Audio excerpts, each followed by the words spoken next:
अमीर और गरीब बहन की रक्षाबंधन ड्रेस। कीर्ति उठ जाओ, देखो सुबह हो गई है, हमें अभी भैया को राखी बांधनी होगी। कीर्ति जल्दी से उठो। क्या हुआ दीदी, सोने दो ना, मुझे नहीं उठना। अरे मेरी प्यारी बहन, तुम्हें अभी उठना ही होगा। देखो आज सूर्य ग्रहण है, हमें समय पर अपने भैया को राखी बांधनी होगी। 6 बजे के बाद सूर्य ग्रहण लग जाएगा। अपनी बहन की बातें सुनकर कीर्ति आंख मसलते हुए नींद से उठती है और कहती है, क्या दीदी, आप मुझे नींद से जगा रही हो? आपको पता है ना, अभी तक तो मेरी ड्रेस भी नहीं आई है। बिना ड्रेस पहने मैं अपना रक्षाबंधन का त्योहार कैसे बनाऊंगी? अरे मेरी प्यारी बहन, मैं जानती हूँ तुम्हें हर रक्षाबंधन पर नए कपड़े पहनकर अपने भैया के साथ फोटो खिंचवानी होती है, लेकिन सूर्य ग्रहण के बाद अगर हमने अपने भैया को राखी बांधी तो उनके साथ कुछ भी उल्टा हो सकता है। इसलिए मेरी बात को समझो और अभी उठकर जल्दी से नहा लो और जो पुराना ड्रेस रखा है उसे ही पहन लो। नई ड्रेस पहने बगैर ही मुझे राखी बांधनी होगी भैया को। आप जानती हो ना, मैं सूर्य ग्रहण वगैरह कुछ नहीं मानती हूँ। जिद मत करो, चलो जल्दी से उठ जाओ। न चाहते हुए भी कीर्ति को सुबह नहाकर 6 बजे से पहले पहले अपनी बहन के बोलने पर अपने भैया को उनके साथ राखी बांधनी पड़ती है, जिसके बाद वो दोबारा सोने को सोचती है। चलो अभी तो सुबह के 6 बजे ही हैं, भैया को 12 बजे काम पर जाना होता है, आराम से सो जाती हूँ। बाद में सोकर उठूंगी तो अपने नए कपड़े पहनकर भैया के साथ उनके फोन में फोटो खींच लूंगी। ऐसा सोचकर कीर्ति सो जाती है, लेकिन पायल घर के सभी काम करती रहती है और भगवान के आगे पूजा करती है। हे भगवान, मेरे भैया की रक्षा करना, कभी भी उनके ऊपर कोई आंच मत आने देना। पायल हर रक्षाबंधन पर अपने भाई के लिए व्रत रखा करती थी। उनकी तरक्की के लिए मंदिर में जाकर प्रसाद भी चढ़ाया करती थी। पायल सांवले रंग की थी, लेकिन बहुत ही सीधी सिंपल थी। वहीं कीर्ति घर में सबसे छोटी थी और गोरी भी थी। इसी के चलते उसे अपने कपड़ों से बहुत ज्यादा प्यार भी था। पायल बेटी, लगता है तुमने सूर्य ग्रहण से पहले ही अपने भैया को राखी बांध दी। हाँ पंडित जी, कल आपने ही तो बताया था कि सूर्य ग्रहण है, इसीलिए मैंने सुबह 6 बजे से पहले अपने भैया को राखी बांध दी थी। भगवान तुम्हारी जैसी बहनें किस्मत वालों को ही देता है। तुम बहुत अच्छी बहन हो। ये लो बेटा, प्रसाद लेती जाओ। पायल प्रसाद लेकर मंदिर से घर आ जाती है, जिसके बाद उसका भाई आज के दिन जल्दी काम पर जाने वाला होता है। अरे भैया, आप आज बहुत जल्दी काम पर जाने के लिए तैयार हो गए हो? हाँ बहन, जिस भाई के कंधों पर 2 बहनों की शादी की जिम्मेदारी होती है, उसे समय से पहले ही अपने काम पर पहुंचना होता है, और फिर जल्दी जाऊंगा तो 2 पैसे ज्यादा कमा लूंगा। हाँ भैया, मैं जानती हूँ आपके ऊपर हम दोनों बहनों की जिम्मेदारी है, लेकिन मेरा ये कहना और है, मुझे मेरी शादी में कुछ नहीं चाहिए। आप मेरी शादी बहुत ही सादे सिंपल तरीके से करना। पायल की बात सुनकर योगेश मुस्कुराकर वहां से चला जाता है। उसके जाने के बाद सुबह के 11 बजे कीर्ति दोबारा सोकर उठती है। अरे भैया कहीं नजर नहीं आ रहे, कहाँ चले गए भैया? हमारे भैया तो काम पर चले गए। ये सब आपकी वजह से ही हुआ है। आपकी वजह से मुझे सुबह उन्हें जल्दी राखी बांधनी पड़ी, जिसके चलते मैं अपने नए कपड़े भी नहीं पहन पाई। मैंने कितने मन से नई ड्रेस राखी के लिए बनवाई थी, एक फोटो तक नहीं खिंचवा पाई अपने भैया के साथ। तभी उनकी माँ वैजयंती ये सब सुनकर कीर्ति को समझाती है। अरे मेरी प्यारी बेटी, इसमें रोने की क्या बात है? तुम्हारी बहन ने तुम्हारे भैया के भले के लिए ही तो सुबह 6 बजे से पहले राखी बंधवाई थी। अगले साल जब राखी आएगी तो तुम नए कपड़े पहनकर अच्छे से राखी बना लेना। कीर्ति किसी की बात नहीं सुनती और मुंह बनाकर घर में बैठ जाती है। पायल उसे खूब मनाने की कोशिश करती है, लेकिन फिर भी वो उससे बात नहीं करती। शाम को जब योगेश घर वापस आता है तो उसके हाथ में 2 लड़कों की फोटो होती है। माँ देखो, मैं अपनी दोनों बहनों की शादी के लिए 2 लड़कों की फोटो लेकर आया हूँ। ये लड़के अच्छा कमाते भी हैं और अच्छे परिवार से भी हैं। मेरी दोनों बहनें एक ही घर में खुश रहेंगी। वैजयंती फोटो देखकर कुछ कहती, इससे पहले कीर्ति तुरंत अपने भाई के पास आकर उनसे कहती है, भैया मेरी शादी तो इनके साथ करवाने की सोचना भी मत। मैं उस घर में नहीं जाऊंगी जिस घर में मेरी बहन भी होगी। पहली बात तो ये है कि मैं किसी और से प्यार करती हूँ और उसी से शादी भी करूंगी। ये सुनकर सभी लोग हैरान हो जाते हैं। कोई बात नहीं मेरी प्यारी बहन, अगर तुम किसी से प्यार करती हो और वो लड़का तुम्हारे काबिल है तो मैं तुम्हारी शादी उससे करवा दूंगा। तुम चिंता मत करो, जहां तुम कहोगी वहीं तुम्हारी शादी होगी। बस तुम हमेशा खुश रहना। योगेश अपनी छोटी बहन से ऐसा कहने के बाद अपनी दूसरी बहन के पास जाकर उससे पूछता है, प्यारी बहन, अगर तुम्हें भी कोई लड़का पसंद है तो बता दो। नहीं भैया, मुझे कोई पसंद नहीं है। आप मेरी शादी अपनी पसंद के लड़के से करवा दीजिए। और हाँ, मेरी शादी में आपको ज्यादा खर्च नहीं करना। मैं एक जोड़े में भी अपने ससुराल खुशी खुशी चली जाऊंगी।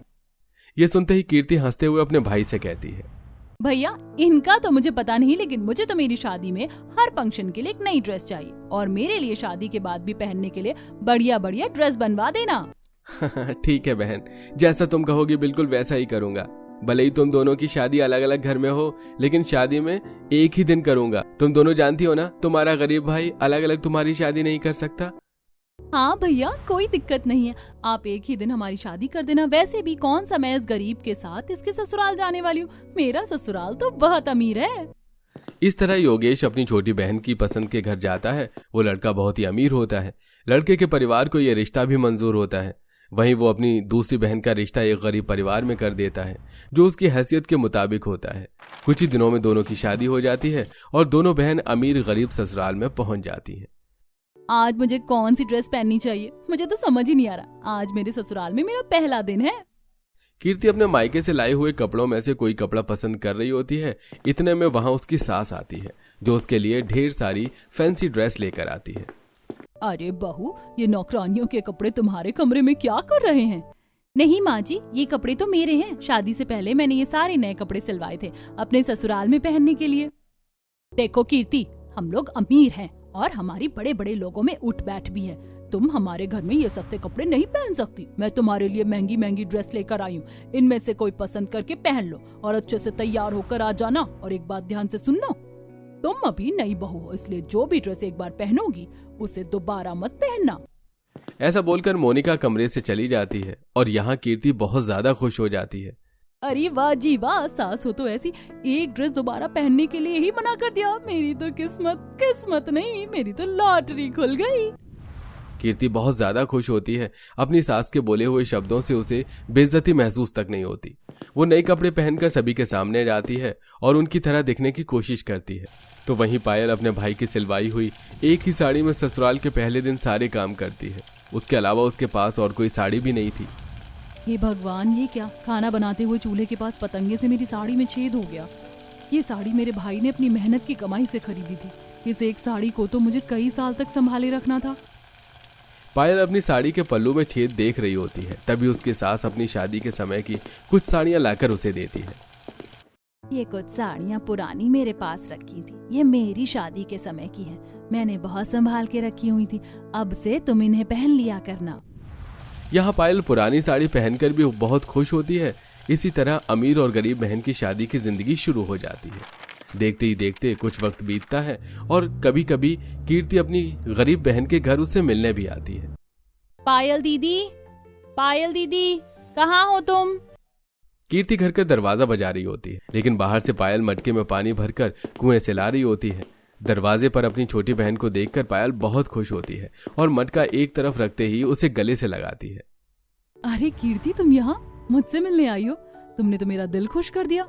दीदी दूर हटो यार, क्या कर रही हो? आपके कपड़े गंदे हो रहे हैं। आपने मेरी नई ड्रेस गंदी कर दी और देखो गीली भी कर दी। मुझे माफ करना मेरी बहन, तुम्हें देखकर मेरी खुशी का ठिकाना ही नहीं रहा। चलो अंदर आओ, मैं तुम्हारे लिए कुछ बना देती हूँ। नहीं रहने दो, मेरे लिए कुछ मत बनाओ। मैं तो पहले ही बहुत एक्सपेंसिव खाना खाने के लिए एक बहुत बड़ी पार्टी में जा रही थी। बस यहाँ से गुजर रही थी तो सोचा आपसे मिल लूं। वैसे आपको पता है राखी का त्योहार आने वाला है। हाँ, तुमने सही कहा, राखी का त्योहार आने वाला है। मुझे भी बहुत बेसब्री से इंतजार है। भैया हम दोनों के घर पर आएंगे, वो भी पहली बार। हाँ, उन्हें तो आना ही है, लेकिन उनके आने की तैयारी में आपने कुछ सोचा भी है? मैंने तो सोच लिया है। मैंने उनके लिए बहुत एक्सपेंसिव सरप्राइज तैयार करके रखा है। जरूरी थोड़ी ना है कि राखी पर भाई ही बहन को उपहार दे। इस बार मैं अपने भाई को ऐसा उपहार दूंगी कि वो जिंदगी भर याद रखेगा। तुम तो जानती ही हो मेरे हालातों को। मेरे पास अपने भाई को देने के लिए कुछ नहीं है, लेकिन हाँ, जब वो यहाँ आएंगे तो मैं उसको अपने हाथों से एक स्वादिष्ट खाना बनाकर खिलाऊंगी और उनसे ढेर सारी बातें भी करूंगी। तुमसे तो मुझे यही उम्मीद थी। चलो ठीक है, मैं बहुत लेट हो रही हूँ, अब चलती हूँ। कीर्ति ऐसा कहकर जाने लगती है। इतने में पीछे से पायल उसे दोबारा रोकती है। अरे मेरी प्यारी बहन, रुको, एक बहुत जरूरी बात है। इस रक्षाबंधन पर भाई के ऊपर बहुत बड़ा सूर्य ग्रहण लगने वाला है, इसीलिए तुम शाम को 4 बजे के बाद ही भैया को राखी बांधना। सुबह 6 से 4 बजे तक सूर्य ग्रहण लगा रहेगा। जरूर।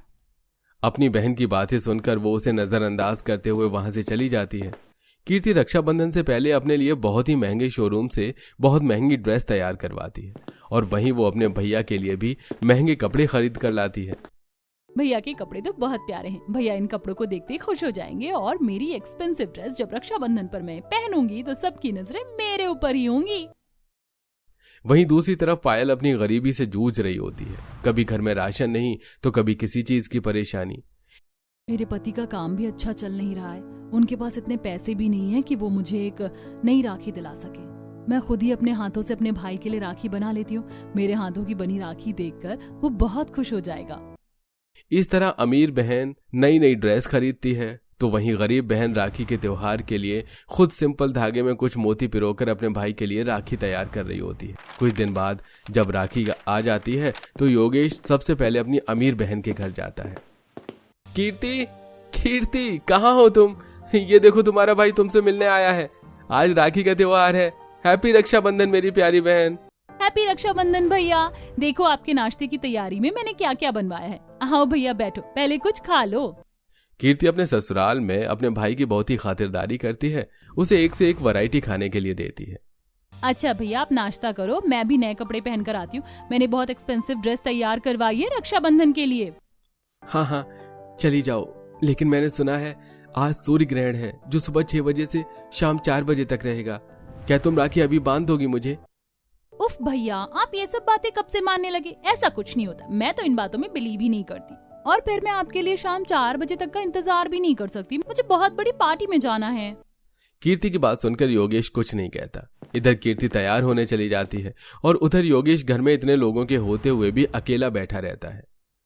घर में इतने सारे लोग हैं लेकिन कोई भी यहाँ आकर मुझसे मिल नहीं रहा है। आखिर क्या बात होगी? कहीं मैं गरीब हूँ इस वजह से तो नहीं? योगेश अपने मन में ये सोच रहा था कि कुछ देर में उसकी बहन बहुत महंगी ड्रेस पहनकर एक थाली में सोने की राखी लेकर उसके पास आती है। ये देखो भैया मैंने आपके लिए सोने की राखी खरीदी और ये कपड़े भी लेकर आई हूँ आपको उपहार में देने के लिए। हे भगवान, नहीं बहन, मैं तुमसे इतना महंगा उपहार नहीं ले सकता। और ये सोने की राखी बनवाने की क्या जरूरत थी? मुझे तो रेशम के धागे की राखी पसंद है। मैं ये सोने की राखी नहीं ले सकता तुमसे। भैया आपने आज तक हमारे लिए बहुत कुछ किया है। मेरा भी तो कुछ फर्ज बनता है आपके लिए कुछ करने का। और अगर अब आपने ये सोने की राखी नहीं बनवाई तो मेरे दिल को बहुत ठेस पहुंचेगी। न चाहते हुए भी योगेश को सोने की राखी बंधवानी पड़ती है और अपनी बहन का दिया हुआ उपहार लेना पड़ता है। इसी के साथ उसकी जेब में 50 रुपए का नोट होता है। वो अपनी बहन को देता है। बहन, मेरी इतनी औकात तो नहीं है कि मैं तुम्हें बहुत कुछ दे सकूं, लेकिन ये मेरी तरफ से। चलो ठीक है, मैं चलता हूँ। अभी मुझे पायल के घर पर भी जाना है। योगेश ऐसा कहकर घर से निकल जाता है। उसके जाने के बाद पायल भी अपनी पार्टी के लिए गाड़ी में बैठकर निकल जाती है। पायल के घर जाने से पहले एक दुकान से साड़ी खरीदता है। आज तो मेरी बहन बहुत बेसब्री से मेरा इंतजार कर रही होगी, तो ये साड़ी देखकर बहुत खुश हो जाएगी। पहले कभी भी उसे कुछ नहीं दिया। उसकी साड़ी खरीदने के लिए मैंने बहुत मेहनत से पैसे जोड़े थे। बस उसको ये पसंद आ जाए।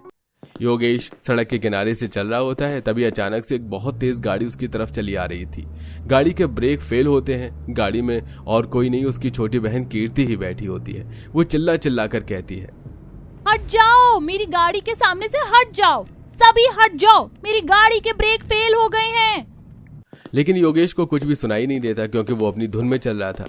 तभी एकदम से कीर्ति की गाड़ी से उसी के भाई का एक्सीडेंट होने वाला था। अचानक ब्रेक फेल हुई, गाड़ी से ब्रेक लग जाते हैं और गाड़ी रुक जाती है। वहीं योगेश खड़ा का खड़ा रह जाता है। भैया आपको कुछ हुआ तो नहीं? मैं बहुत ही ज्यादा डर गई थी, मेरी गाड़ी के ब्रेक फेल हो गए थे। आज बहुत बड़ी अनहोनी होने से रुक गई। या तो आज मैं भगवान को प्यारी हो जाती या फिर आप। और ऐसा भी हो सकता था कि शायद हम दोनों ही नहीं बचते। तभी एक बूढ़ी औरत वहां से गुजरते हुए उन दोनों भाई बहन से कहती है, जरूर किसी ने तुम दोनों के लिए भगवान से दुआ मांगी होगी, तभी तुम्हारी जान बच गई, वरना आज तो भाई बहन के ऊपर बहुत ही बड़ा सूर्य ग्रहण है। वो बूढ़ी औरत ऐसा कहकर वहां से चली जाती है। अरे ये क्या बहन, तुम्हारी ड्रेस तो फट गई है। ये तो तुमने बहुत महंगी खरीदी थी ना? हाँ भैया, लेकिन कोई बात नहीं, सबसे जरूरी है कि आज इतना बड़ा हादसा होने से बच गया। वैसे आप कहाँ जा रहे थे? मैं तो पायल के घर जा रहा था। चलो तुम भी चलो, उससे इसी बहाने मिल लेना, वो तुम्हें देखकर बहुत खुश होगी। अपने भाई के कहने पर कीर्ति अपनी गरीब बहन के ससुराल आती है। दोनों भाई बहन जब ससुराल पहुंचते हैं तो पायल की फटी हुई पुरानी साड़ी में मंदिर के सामने बैठकर प्रार्थना करते हुए सुनते हैं।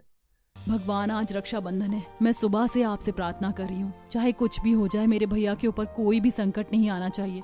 मैंने उनके लिए उपवास भी रखा है, उनकी रक्षा करना भगवान, उनकी रक्षा करना। भगवान ने तुम्हारी सारी बात सुन ली मेरी प्यारी बहन। आज हमें तो ये जीवन मिला है सिर्फ तुम्हारी भक्ति और प्रार्थना की वजह से। अपने भाई और बहन को देखते ही पायल उन्हें गले से लगाती है, जिसके बाद कीर्ति और योगेश पायल को अपने साथ हुई दुर्घटना के बारे में बताते हैं। दीदी, आपने बिल्कुल सही कहा था, सूर्य ग्रहण है और ऐसे में सूर्य ग्रहण के समय राखी बांधना ठीक नहीं है। आज बहुत बड़ी अनहोनी होने से रुक गई। देखो बहन, कुछ चीजों की मान्यता बहुत जरूरी होती है। भाई बहन का ये रक्षाबंधन का त्योहार मामूली त्योहार नहीं है, बहुत बड़ा त्योहार है। इसमें हर एक चीज बहुत ही श्रद्धा भावना के साथ करनी चाहिए।